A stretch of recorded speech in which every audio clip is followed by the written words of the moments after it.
күнді сақам серин жона биллен тұрар бу хүдді устық кәбінер кәділер.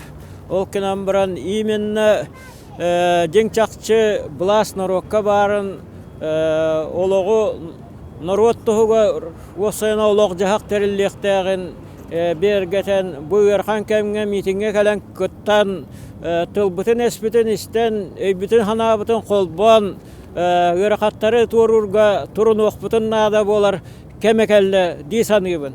О күрдік таби бихи манна хақаригер олар жонна бары истебілі жабыт хорог улустарга өлөтә оқ болу официальный регистрацияланмыта 15 бірген тантағыста ол күрдік нехлене 5 гымыттан бире тады билинге тугунан эттекка жадаңы кумалан балахыны теркийдилер.